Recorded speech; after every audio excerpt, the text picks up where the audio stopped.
오늘 말씀은 에베소서 5장 18절 말씀만 오늘 강의를 좀 하도록 하겠습니다. 에베소서 5장 18절 말씀입니다. 오늘 에베소 27번째 말씀은 오직 성령으로 충만하라고 하는 그런 말씀으로 이제 말씀을 좀 전하고자 합니다. 특별히 이제 제가 여러분에게 이제 광고를 통해서 알려드렸지만 설교한 것을 음성으로 녹음해서 우리 홈페이지에다 올려놓을 뿐만이 아니라 이렇게 설교 자료를 다 타이핑해서 제가 이제 올려놓는데 올려놓는 목적이 두 가지가 있습니다. 뭐냐면 말씀만 들어서는 내 거로 완전히 소화하기가 사실 어렵죠.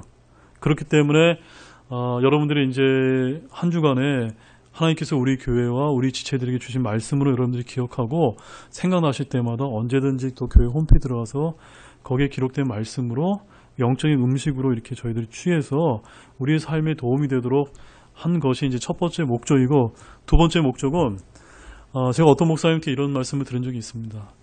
뭐 설교를 하게 되면은 한 15년 주기로 이렇게 한 15년 정도 설교하고 그 다음에 이제 또 반복해서 이렇게 설교를 해라 뭐 이렇게 말씀하시는 거 제가 들은, 왜냐하면 설교 준비하는 게 그만큼 어렵기 때문에 이제 그렇게 한다고 하는데, 제가 이렇게 올려놓은 이유는 뭐냐면 같은 말씀은 절대 하지 않는다 라는 그런 저 나름대로 어떤 목회 철학을 가지고 말씀을 우리 교회에서 있는 한, 제가 다른 교회 가지 않는 한, 또 다른 교회 가서 설교하지 않는 한 우리 교회에서 설교한 것들은 제가 절대로 다시 말씀을 전하지 않는다. 그런 차원에서 이제 제가 말씀을 항상 올려놓고 저도 늘 기억하면서 또한 이제 또 필요한 사람들에게 그걸 공지하기 위해서 이렇게 올렸다는 거 여러분 좀 기억하시기 바랍니다. 특별히 또한 세 번째로는 오늘 제가 이제 이 오직 성령으로 충만하는 이 말씀이 총 9페이지예요.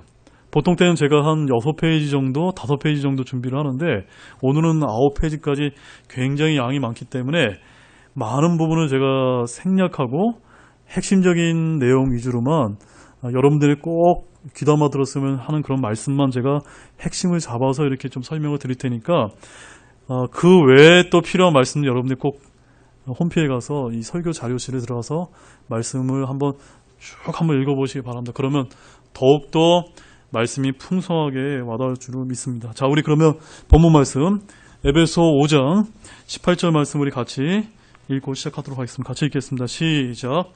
술 취하지 말라. 거기에는 과도함이 있나니 오직 성령으로 충만하라. 자, 오늘은 이 한 구절만 강의하는데 여기 귀한 의미가 담겨 있습니다.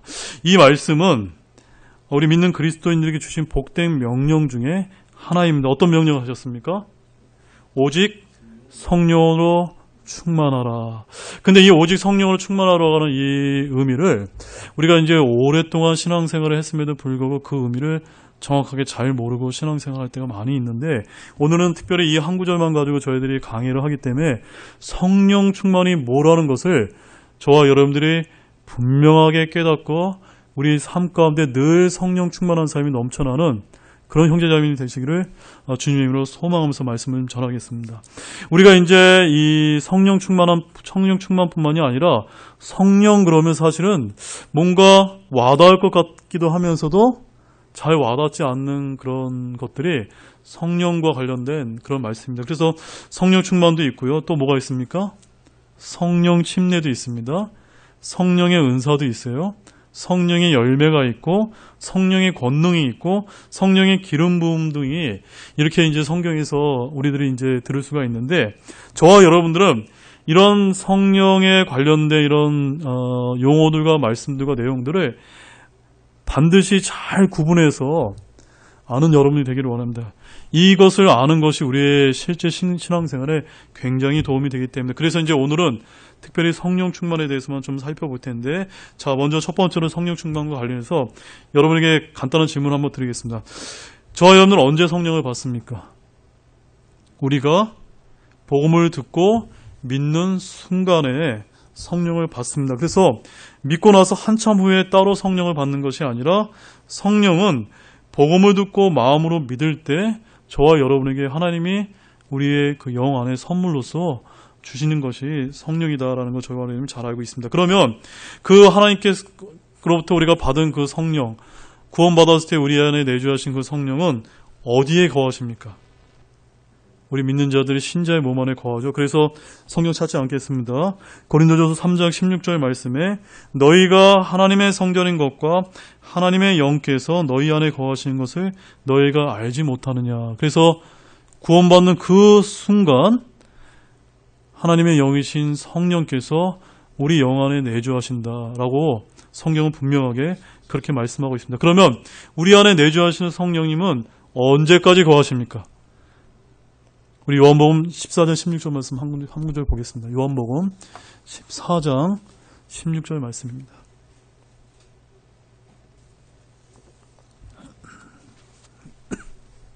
요한복음 14장 16절 말씀 같이 읽겠습니다. 시작.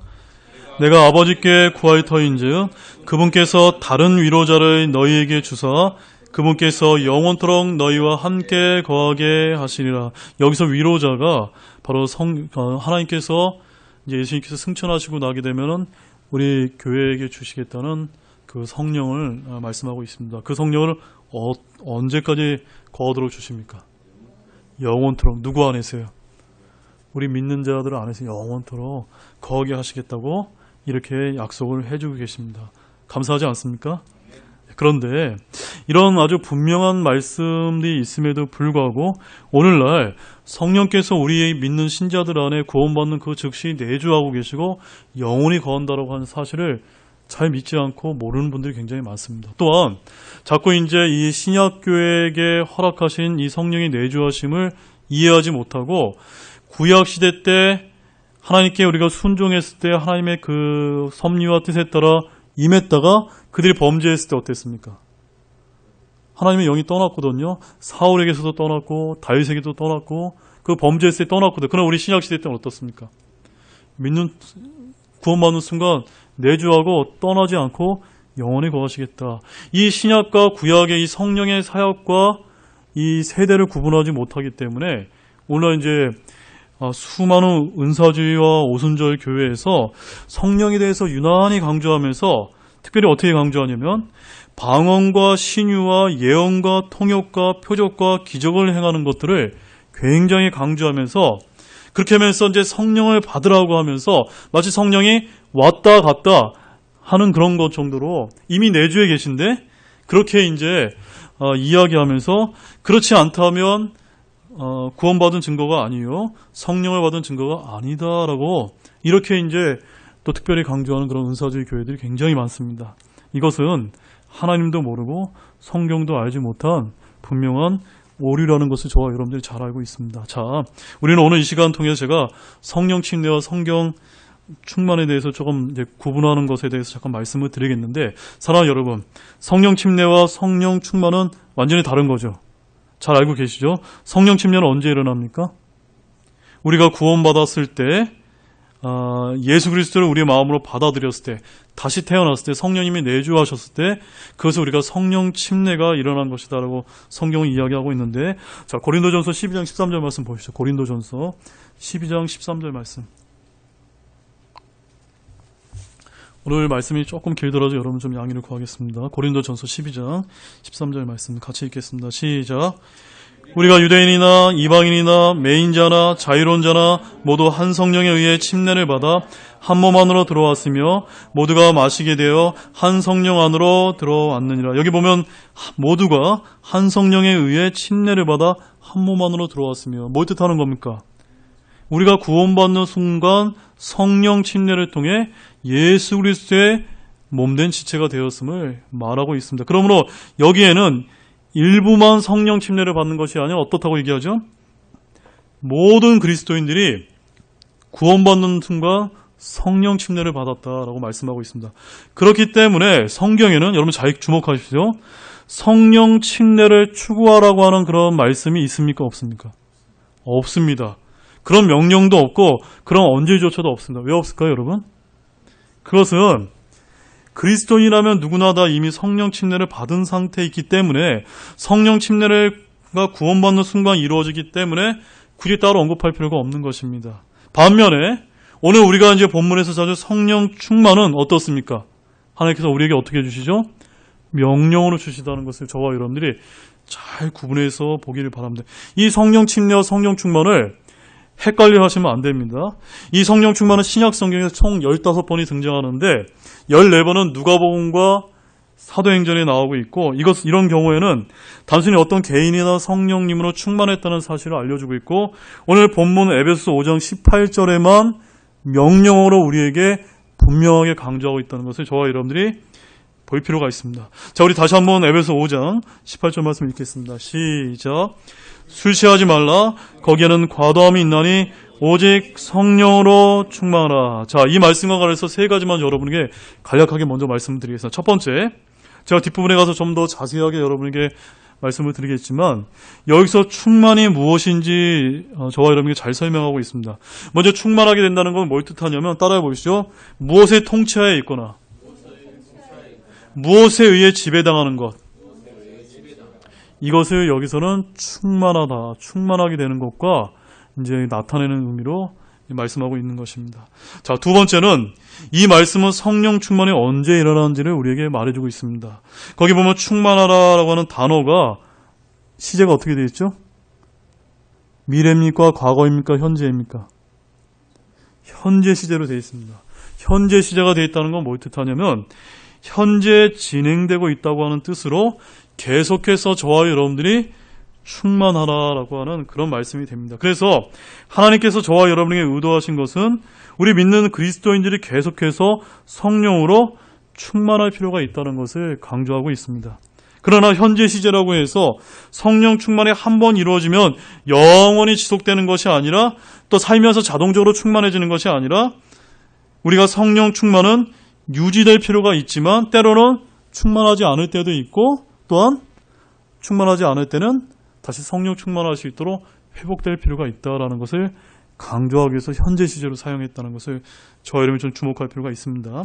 그 다음에 세 번째로는 이 성령 충만하라는 말씀은 누가 받아야 하는지를 여기서 가르쳐주고 있습니다. 성령으로 충만하라는 명령은 누구에게 주신 것입니까? 모든 믿는 우리 신자들에게 적용된다는 것을 기억하기 원합니다. 그래서 성령 충만의 명령은 개인적인 성격을 지니기 때문에 주님께 순종했을 때 성령으로 충만한 사람이 있지만 주님께 불순종하게 되면은 저와 여러분들이 성령 충만한 삶을 살 수 없을 수 있습니다. 그래서 성령 충만은 하나님께 순종하고 성령님의 권능 안에서 걷게 될 때 얻을 수 있다라고 성경은 말하고 있습니다. 자, 우리 갈라디아서 5장 16절 말씀 보시죠. 갈라디아서 5장 16절. 우리가 어떻게 하면 성령 충만한 삶을 살 수 있는지 그것을 간략하게 우리가 알 수 있는 말씀 한 구절 보겠습니다. 갈라디아서 5장 16절입니다. 같이 읽겠습니다. 시작. 그런즉 이것을 말하노니 곧 성령 안에서 걸으라. 그리하면 너희가 육신의 욕심을 이루지 아니하리라. 자, 여기서 성령 충만이라는 것은 뭘 뜻하는 겁니까? 우리의 삶 가운데 육신의 욕심을 이루지 않는 것. 이것을 한마디로 뭐라고 부를 수가 있죠? 정욕이요, 그 다음에 육신의 욕심이요, 육신적인 생각들이요. 이런 것들로 인해서 우리의 삶이 지배당하지 않고 무엇에 의해서 지배당합니까? 성령으로 인해서 지배받아서 늘 우리 안에 말씀이 넘쳐나고 그 다음에 살게 될 때, 자, 대표적으로 한번 볼까요? 우리 본문 후에 에베소 5장 19절 말씀 보시죠. 에베소 5장 19절 말씀. 거기 보면 성령 충만에 관한 아주 특징적인 말씀이 있습니다. 19절 20절 말씀 한번 보실까요? 시작. 시와 찬송가와 영적 노래로 너희 자신에게 말하며 너희 마음속에서 주께 노래하고 선율을 만들며 모든 눈을 인해 우리 주 예수 그리스도의 이름으로 항상 하나님 곧 아버지께 감사하고. 자, 성령 충만한 사람의 특징이 나와 있죠. 첫 번째가 뭡니까? 시와 찬송가와 영적 노래로 여러분의 입술에서 자꾸 말하게 된다는 겁니다. 맞죠, 여러분? 이렇게 하려면 무엇이 필요합니까? 우리 안에 성령님으로 충만해서 말씀이 우리 안에 충만해야 됩니다. 우리가 성경 말씀 읽지도 않고 묵상하지 않는데 성령 충만이 따라오지 않죠. 또한 마음속에서부터 주께 노래하고 선율을 만들 수 있고 모든 일로 인해서 항상 하나님께 감사가 나타난다면 그 사람은 어떤 사람입니까? 성령 충만한 사람입니다. 반대로 성령 충만하지 않은 사람은요? 오늘 갈라디아서 5장 16절 말씀에서 육신적인 욕심과 정욕과 육신의 생각들이 우리가 이제 지배하고 있다면 곧바로 우리가 정신 차려서 회개하고 주님, 제가 성령 충만할 수 있도록 도와달라고 기도하는 여러분이 되기를 원합니다. 이처럼 성령 침례와 성령 충만의 간단한 차이점을 오늘날 성경 신자는 잘 구분해야 됩니다. 제가 요약해서 간단하게 말씀드리는데 성령 침례는 언제 일어납니까? 구원받았을 때 단 한 번 맨 처음에 일어납니다. 그것서 끝입니다. 그러나 성령 충만은요, 살면서 여러 번 일어납니다. 성령 충만했다가 또 잃었다가 충만했다가 잃었다가. 그러나 하나님께서 우리가 어떻게 하기를 원하죠? 성령 충만을 계속해서 유지하면서 살아가기를 원합니다. 그래야 우리의 삶 가운데 성령의 열매가 많고 보상이 있을 수 있기 때문입니다. 그래서 성령 충만은 그리스도인으로서 살아가는 가운데 성화 과정을 겪으면서 일어나게 됩니다. 그래서 한마디로 말해서 성령 침례는, 따라해보세요. 성령 침례는 사람을 그리스도 안으로 옮기는 것이고, 네, 세상에 있다가 그리스도 안으로 옮기는 겁니다. 그래서 구원이라고 하죠. 그 다음에 성령 충만은요, 따라해보세요. 성령 충만은 사람의 행동을 그리스도와 같이 만드는 것입니다. 이걸 한마디로 뭐라고 할까요? 성화다.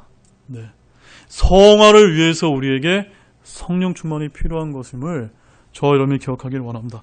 그렇기 때문에 우리가 그리스도인으로서 성령 충만한 삶을 살게 되면 우리 안에서 성령의 열매들이 많이 맺히게 될 것을 믿으시기 바랍니다. 자, 우리 갈라디아서 5장 22절 23절 말씀 한번 보시겠습니다. 갈라디아서 5장 22절 23절 말씀입니다. 같이 읽겠습니다. 시작. 그러나 성령의 열매는 사랑과 기쁨과 화평과 오래 참음과 부드러움과 선함과 믿음과 온유와 절제니 이 같은 것을 대적할 법이 없느니라. 제가 작년에 성령의 열매 시리즈를 통해서 말씀을 드렸지만 여기서의 성령의 열매는 복수로서의 열매들이 아니라 단수로서의 열매를 의미합니다.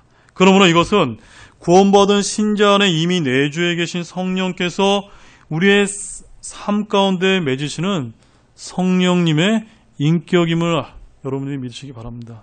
그 인격이 어떻게 드러나는 겁니까?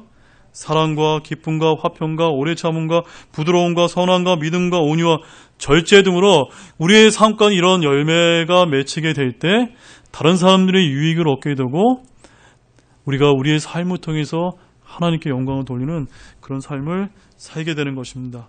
그래서 전혀 오늘날 은사주의들이 주장하는 것처럼 성령 충만이나 성령의 열매는 기적이나 특별한 체험 등이 아님을 저와 여러분들이 구분하시기 원합니다. 그러면 여러분 성령을 받으셨습니까? 여러분은 성령의 열매를 맺고 성령으로 충만한 삶을 잘 살고 계십니까? 네, 잘 사시기 바랍니다. 교회는 다니지만 내 안에 성령이 있는지 없는지조차 모르는 분들이 참 많이 있는데 이러한 성령의 열매, 성령 침례, 성령 충만 등이 무슨 말인지 전혀 깨닫지 못하고 그냥 성경 용어인 줄만 알며 살아가는 분들이 많이 있는데 마귀는 이런 사람들이 거짓 이적과 표적과 거짓 은사로 속이는 경우가 많이 있기 때문에 우리는 하나님의 말씀부터 잘 구분할 줄 아는 그런 우리 성경 신자들이 되기를 원합니다. 자, 저와 여러분들은 모두 성령으로 충만해야 하기 때문인데, 자, 성령 충만하라는 말씀은 주님의 명령인데 이것이 어떤 의미를 가진지 조금 더 살펴보겠습니다. 배고픈 자들이 뭘 먹어야 됩니까? 음식을 먹어야 배가 부르죠. 목마른 사람들이 뭘 어떻게 되죠? 여기 물을 마셔야 우리 목의 갈증이 해결이 되지 않습니까? 마찬가지로 충만하라고 하는 뜻은 그런 것을 얘기합니다. 한번 우리 보겠습니다. 마태복음 5장 6절 말씀 가보겠습니다. 마태복음 5장 6절. 마태복음 5장 6절. 같이 읽겠습니다. 시작. 의에 줄이고 목마른 자들은 복이 있나니 그들이 배부를 것이기 때문이요. 아니 목사님 여기서 충만하라는 말씀이 도대체 어디 있는 겁니까? 라고 물어볼 수 있는데 거기 보시면 그들이 배부를 것이기 때문이요 라고 했을 때 그 영어 단어를 보세요. For they shall be 뭐라고 되어 있죠? filled. filled가 뭡니까? 가득 채워지는 것을 말합니다. 그래서 우리가 다시 에베소서 5장 18절 말씀에 보게 되면은 be filled with the Spirit이라고 되어 있습니다. 성령으로 be filled. 채우라, 가득 채우라 이렇게 말하고 있는 것입니다. 그래서 충만하라 라고 하는 뜻은 어떤 의미를 가집니까? 가득 체험을 받으라 라는 뜻입니다. 그러므로 에베소 5장 18절 말씀으로 다시 돌아가서 술 취하지 말라, 거기에는 과도함이 있는 오직 성령으로 충만하라고 하는 그 말씀은 우리 안에, 우리 영 안에 하나님께서 우리에게 선물로 준 그 성령으로 충만하게 가득 채우라고 하는 그런 의미를 가지고 있습니다. 자, 모든 기계의 동력이 필요하듯이 크리스천들은 성령이 필요한데, 여러분의 그 자동차에 만약에 기름이나 가스가 없다면 그냥 그것은 고철덩어리에 불과합니다. 또한 이런 스마트폰도 여기 안에 배터리가 없으면 어떻죠? 그냥 아무것도 아닌 그런 그 전기장치에밖에 불과한 것입니다. 마찬가지로 우리 그리스도인 여러분들도 성령으로 충만하지 못하면 정상적인 그리스도의 영적인 신앙생활을 잘 살 수가 없습니다. 성령이 충만하지 못한 그리스도인들은 권능도 없고 열매도 없고 향기도 없고 빛도 없고 맛도 없고 아무런 증거도 잘 가질 수가 없습니다. 그러므로 성령으로 충만하지 못하다는 것은 기름과 가스가 없는 차량과 전력이 없는 전자제품 등과 같다는 것을 저와 여러분들이 잘 기억하기를 원합니다. 자, 그러면 우리는 어떻게 성령으로 충만할 수 있을까요? 그것은 간단하죠. 가득 채우면 된다고 제가 여러분에게 말씀을 드렸습니다. 여기 나와 있는 이 빈잔에다가 물을 가득 이렇게 채우는 것처럼 우리의 마음과 우리 영 안에 주님의 영과 성령을 가득 채우면 됩니다. 근데 누가 채워주십니까? 우리 스스로 채울 수 있습니까? 없습니다. 성령을 부어주시고 채워주시는 분은 오직 하나님 뿐이십니다. 그래서 우리는 단지 체험을 받을 뿐인데, 성경은 지금 성령을 채우라고 명령하는 것이 아니라 성령으로 채움을 받으라라고 be filled with the Spirit이라고 말하고 있습니다. 그래서 성령으로 가득 체험을 받기를 원합니다. 자, 그런데 이 성령으로 가득 체험을 받는 것을 뭐에다 지금 비교하고 있습니까? 술 취하는 것과 비교하고 있습니다. 자, 성경이 지금 술 취함과 성령 충만을 대조해서 지금 이렇게 표현하고 있습니다. 왜 그럴까요? 첫 번째, 술이 몸에 들어가면 어떻죠? 취기가 오르고 입에서 술 냄새가 납니다. 마찬가지로 성령으로 충만해지면 어떤 냄새가 날까요? 예수 그리스도의 향기가 우리 안에서 품어나올 것입니다. 두 번째는 술에 취한 사람은 어떻습니까? 아주 용기 100배 담대해집니다. 마찬가지로 성령으로 충만해지면 어떨까요? 담대해질 수 있습니다. 우리 한번 보겠습니다. 사도행전 4장 31절. 사도행전 4장 31절. 같이 읽겠습니다. 시작. 그들이 기도하기를 마침에 그들이 함께 모인 곳이 흔들리더니 그들이 다 성령으로 충만하여 담대히 하나님의 말씀을 말하니라. 자, 여기서 성령 충만하면 무엇에 대해서 담대해질까요?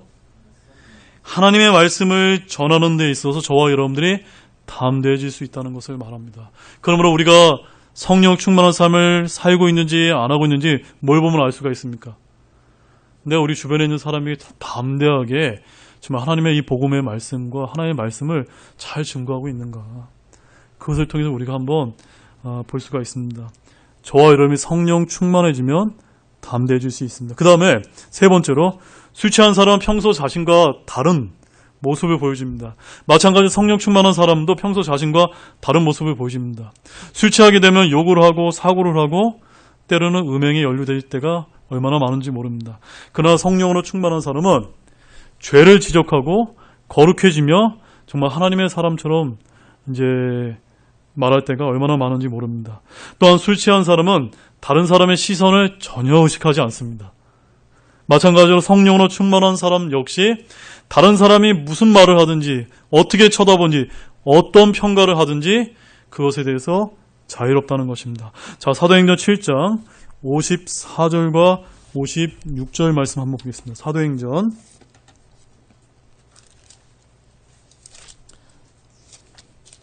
7장 54절에서 56절 한번 같이 보시겠습니다. 54절 같이 읽겠습니다. 시작. 그들이 이것들을 듣고 마음이 상하여 그를 향해 이를 갈거늘 그가 성령으로 충만하여 똑바로 하늘을 우러러 보며 하나님의 영광과 예수님께서 하나님의 오른편에 서 계신 것을 보고 이르되 보라, 하늘들이 열리고 사람의 아들이 하나님의 오른편에 서 계신 것을 내가 보노라. 자, 스데반에 관한 얘기죠. 스데반의 성령 충만해서 이제 돌에 맞아서 죽기 직전에 그런 상황을 이야기하고 있는데, 이 성령 충만했을 때 주변의 사람들이 돌로 쳐 죽이려는 사람들의 시선을 전혀 의식하지 않고 어디를 바라봤습니까? 하늘을 우러러 보면서 하나님의 영광과 예수님이 서 계신 것을 바라보았다라고 얘기하고 있어요. 이것이 성령 충만한 사람의 특징입니다. 저와 여러분들이 한번 복음을 전해 보십시오. 길거리에 가서 전도지를 한번 나눠 보십시오. 특별히 전도지만 나눠주지 마시고 길거리에서 한 복음을 한번 전해주시게 되면은 처음에 전하는 게 어려워서 한번 전하기 시작하게 되면 전혀 보이지가 않습니다. 세상 그 죽어가는 사람들의 그 눈빛만 볼 뿐입니다. 아, 저 사람들이 지옥에 가고 있구나. 내가 조금이라도 저분들에게 예수 그리스도의 복음을 전해서 저 영혼들을 살려야 되겠구나. 이런 것들만 의식하게 되거든요. 그것이 성령 충만한 사람들은 전혀 사람들을 의식하지 않는다는 것입니다. 또한 술에 취하면 어떻죠, 여러분? 술 기운 때문에 그냥 아주 평상시 때는 하지 못했던 말을 합니다. 그래서 우리 술자리 가면 어때? 회식 자리 가면 왜 술을 줍니까? 한번 이렇게 마셔봐 해서 네 하고 싶은 얘기 다 해봐. 이렇게 얘기하면 큰일 납니다. 제가 이제 술을 안 먹고 많이 이렇게 그 회식 자리에 참여해 봤는데 꼭 뒷담화가 나오더라고요. 그 상관들이 다 듣고서 그 나중에 이제 그 뒤풀이 뭐라고 할까요? 그거를 꼭 이제 책임지는 그런 것들 많이 봤는데 우리가 이제 성령 충만한 사람 역시 똑같다는 겁니다. 담대하게 죄를 책망하고 복음을 믿도록 촉구하며 주 예수 그리스도를 증언합니다. 그래서 요한복음 16장 8절 말씀에 보면 이런 말씀이 있습니다. 그분께서 오셔서 죄에 대하여 의에 대하여 심판에 대하여 세상을 꾸짖으시. 여기 그분이 누구냐면 성령님이거든. 성령님께서 우리 안에 내주하고 계시기 때문에 죄와 의와 심판에 대해서 세상을 꾸짖을 수 있도록 우리를 사용해 주신다고 말씀하고 있습니다. 그러나 성령 충만한 특징은 이런 삶을 저와 여러분들이 살 수밖에 없습니다. 또한 술에 취한 사람은 늘 자신이 가는 단골 술집에 있듯이 성령 충만한 사람은 늘 성령으로 체험을 받는 자신의 교회가 있기 때문에 언제나 교회에 와서 저와 여러분처럼 오늘 말씀으로 체험받고 성령으로 체험받는 일에 열심을 다하는 분들이 성령 충만한 사람이라는 것을 기억하기를 원합니다. 그러면 여러분, 사랑하는 여러분, 우리 다시 한번 본문 말씀 한번 읽어보실까요? 본문 말씀 같이 읽겠습니다. 시작. 술 취하지 말라. 거기에는 과도함이 있나니 오직 성령으로 충만하라. 자, 이제 성령으로 충만하라는 의미가 어떠한 의미인지 여러분 잘 이해하셨습니까? 술에 취하는 것이 무엇인지 알듯이 성령으로 충만한 것이 무엇인지 저와 여러분도 오늘 이 말씀을 통해 분명하게 깨닫는 그런 시간이 되었을 줄로 저는 믿고 있습니다. 사랑하는 여러분, 성령으로 가득 체험을 받기를 원합니다. 모든 그리스도 안에 이미 성령이 거하고 계지만 하나님께서 우리 모두가 성령으로 충만해서 그 성령한 충만으로 인해 성령의 열매를 맺고 하나님이 기뻐하는 삶을 저와 여러분들이 잘 살기를 원한다고 말씀하고 있습니다. 그러므로 여러분들은 그 성령 충만을 구하는 자들이 되시기를 원합니다. 우리 기도하는 시간을 갖겠습니다. 기도하시겠습니다. 하나님 아버지, 참으로 감사를 드립니다. 오늘 이 에베소 5장 18절 말씀 한 구절만은 가지고 우리가 성령 충만함에 관한 것이 어떠한 것인지 저희들이 자세하게 살펴보았습니다. 하나님 아버지, 우리가 이 하나님의 이 귀한 말씀에 담겨있는 의미를 잘 모르고 얼마나 많은 경우 우리가 성령님을 오해해서 그저 우리에게 기적이나 베풀고 어떤 체험이나 일으키는 것이 우리가 성령님을 받은 것으로 우리가 오해할 때가 얼마나 많은지 모릅니다. 주님, 우리가 구원받았다면 이미 우리 안에 성령이 계시고 그 계신 성령을 계속해서 가독 체험을 통해 하나님께서 성령 충만한 삶을 잘 살라고 저희들에게 명령하셨습니다. 우리가 이런 주님의 명령을 잘 준행하고 주님 만나는 그날까지 참으로 성령 충만한 삶을 잘 유지할 수 있는 우리 사랑하는 등대 성도층의 모든 형제자매이 될 수 있도록 우리의 삶을 이끌어 주시기를 원합니다. 감사를 드리며 이 모든 말씀을 예수님의 이름으로 기도드렸습니다. 아멘. 잠시 오늘 말씀을 가지고 기도하고 수요 기도를 마치겠습니다.